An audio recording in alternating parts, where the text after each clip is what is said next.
Salut Internet, j'espère que tu vas bien. Bon, j'ai Bruno qui vient de me passer un coup de fil, je crois qu'il est en galère de batterie quelque part.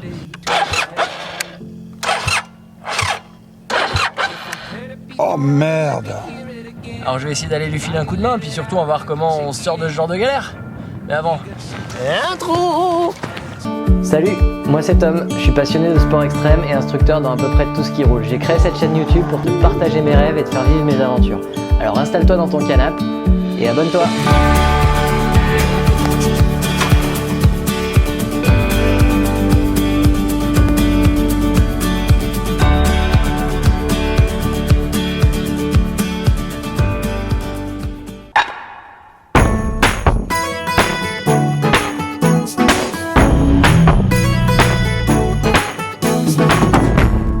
Winter is crisper, the air is on fire.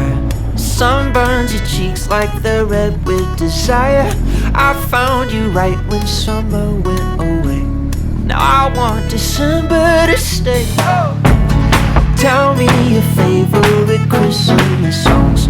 I'll only agree if it is King Cole. Chestnuts maybe. Super, tu tombes bien. Bah alors, qu'est-ce qui t'arrive mon Bruno de Bordeaux? Bah plus de batterie. Et où ton booster? Ah bah à la maison. Bien joué monsieur. Merci. Bah peut-être que tu peux m'aider. Alors j'en ai un, mais je prends envie de te le prêter. Mince. Bon Internet, quand tu pars loin de chez toi, ce qu'il faut toujours avoir, c'est un booster, un chargeur démarreur. Ça se présente sous cette forme, c'est très simple, on dirait une grosse batterie auxiliaire. C'est une grosse batterie auxiliaire sur laquelle on peut venir brancher des petites pinces et on va pouvoir venir redémarrer la moto. C'est pas le mien, ça c'est celui de Bruno que j'ai été chercher dans sa cuisine. Il est là ton démarreur Bruno?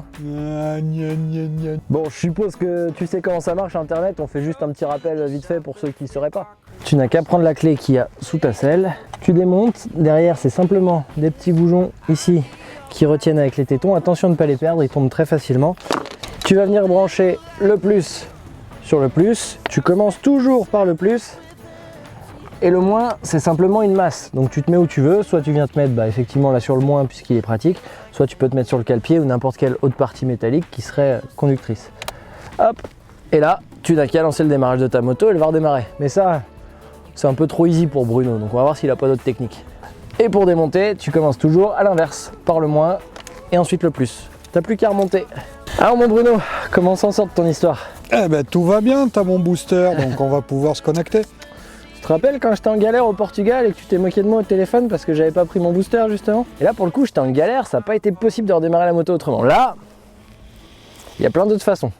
Donc comment on va faire? Attends, une moto ça se pousse, ça démarre, mais un 50, pas une 1250.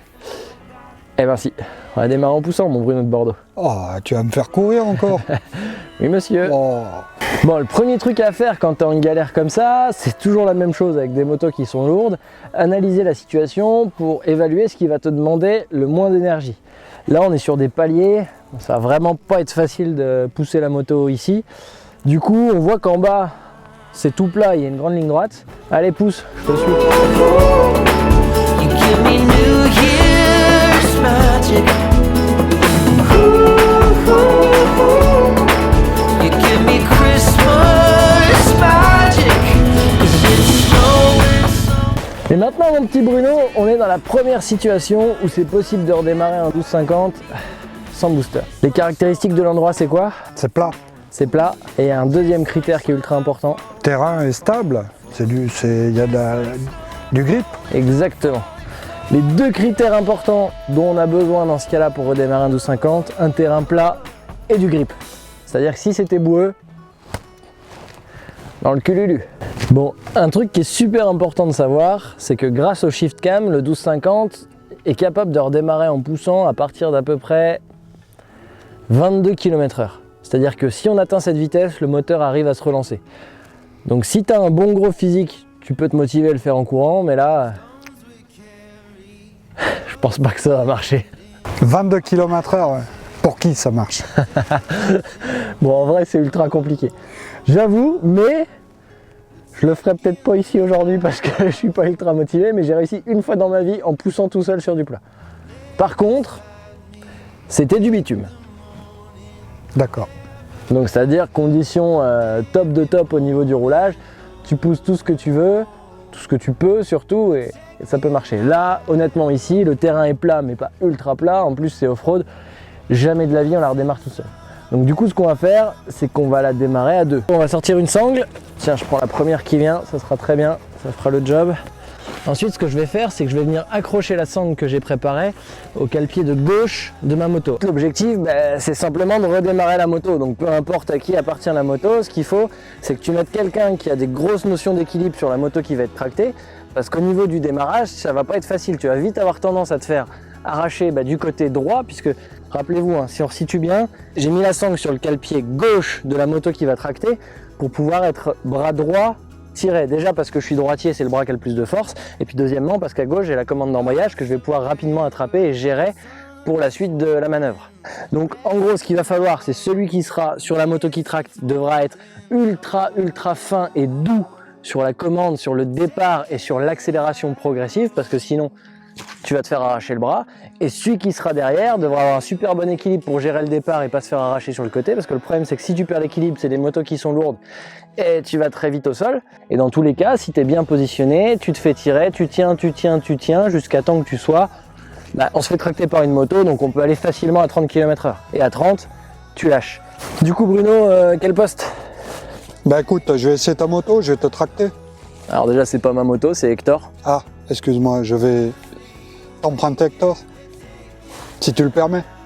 Hector, t'es d'accord? Elle dit ok. Super.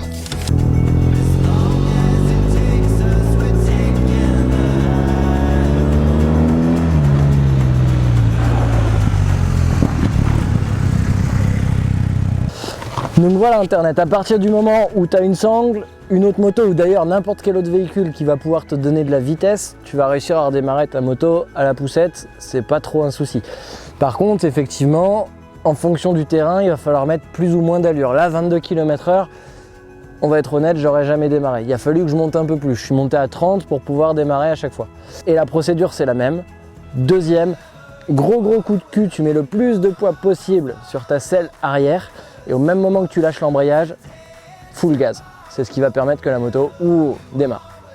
Bon, maintenant on va voir une autre situation dans le cas où on n'a personne pour nous tirer. Comment qu'on fait qu'alors? Ah oui alors, comment qu'on fait? Ça m'intéresse de savoir.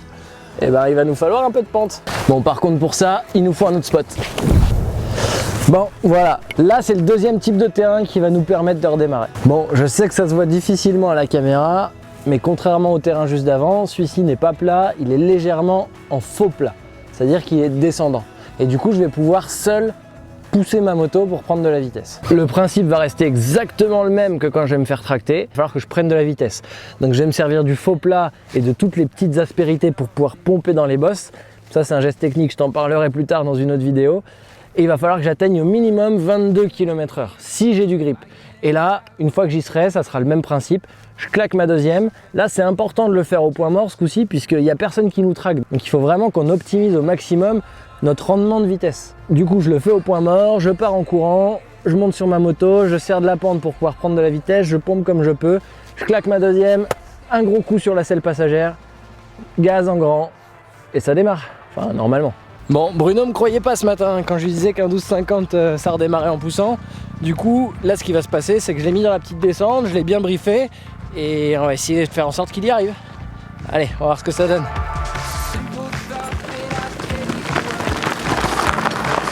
Donc là, il a lancé la moto, il a pris de la vitesse en courant et en sautant dessus. Il va bien servir de la compression pour pouvoir pomper et on voit qu'il arrive lancé. Il a largement la vitesse nécessaire, il est au moins à 20 là. Allez, deuxième, coup de cul! Trop facile, vraiment trop facile.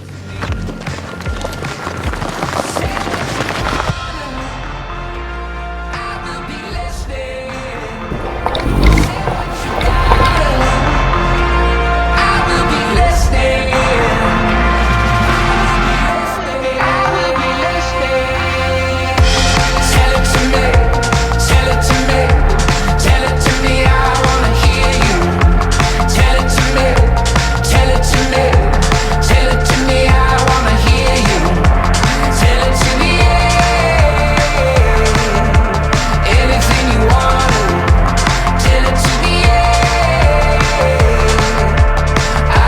Internet, je suis désolé pour la qualité du son de cette vidéo, pas toujours au top. Petit bonhomme très confus. Je viens de changer de matos et je crois que j'ai pas encore tout compris comment il fonctionne. Petit bonhomme apeuré. Le son de la scène qui est en train de se jouer est vraiment trop moche, mais d'un autre côté, je pouvais décemment pas te priver de la Bruno Dance. Petit bonhomme qui sourit. Ah, et j'oubliais, je dois quand même te dire que l'on va parler de comment remorquer une moto dans le cas où t'aurais pas réussi les deux solutions d'avant. Petit bonhomme qui pleure de rire. Allez, Bruno de Bordeaux, la scène est à toi. Petit bonhomme trop content.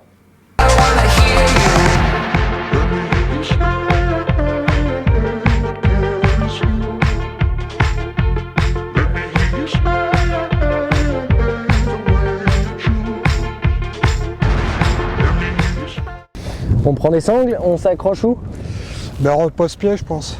Exactement. C'est le point le plus solide, là, très costaud de la moto. Et puis, il y a un petit bras de levier, un petit amortisseur qui nous permet un peu de latitude.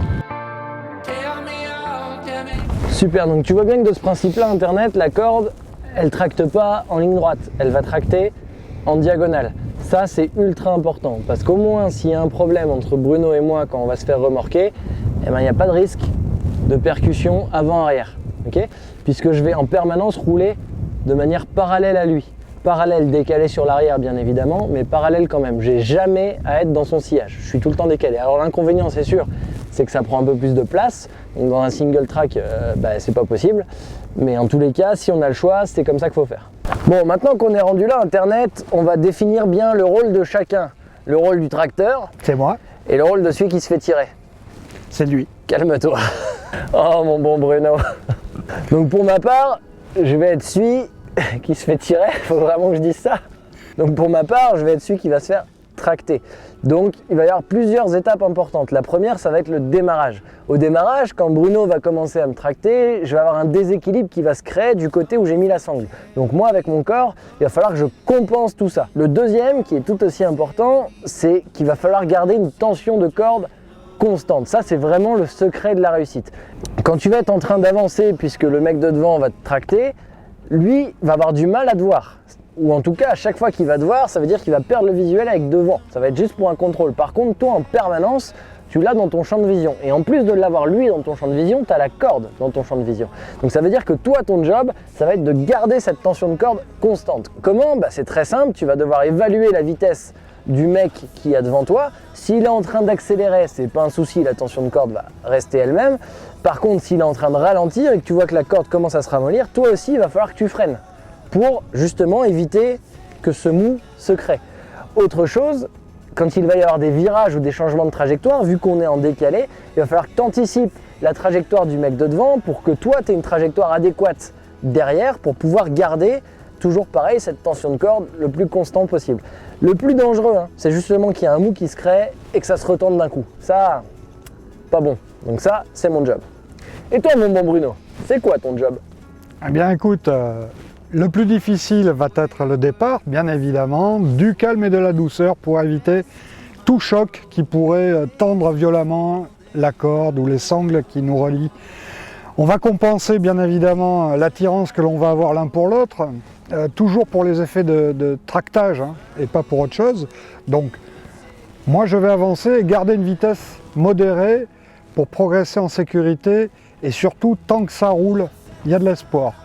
Donc, eh bien, moi je progresse avec une trace, une lisibilité assez rectiligne et toi derrière, tu vas gérer justement la tension du remorquage et puis les éventualités de ralentissement. Pour ce qui est de l'accélération, je vais essayer de faire tout ça en douceur. Voilà, j'espère que ça te plaira. On y va? Allez, allons-y. L'autre paramètre ultra important qu'il va falloir prendre en compte, c'est de communiquer.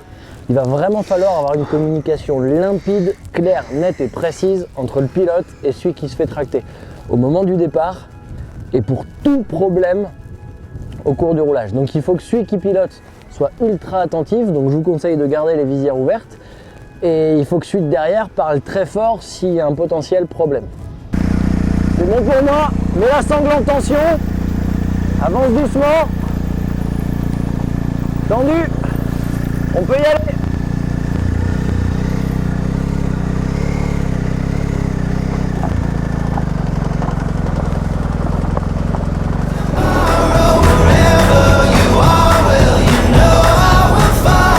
internet, si avec tout ça t'arrives pas à t'en sortir quand t'as un problème de batterie, moi là, je peux plus rien pour toi. On doit te laisser, on est un peu pressé avec Bruno, il y a l'apéro qui nous attend. Alors, venir! Mais Bruno, c'est ma fin de vidéo ça. Franchement, moi ça m'énerve.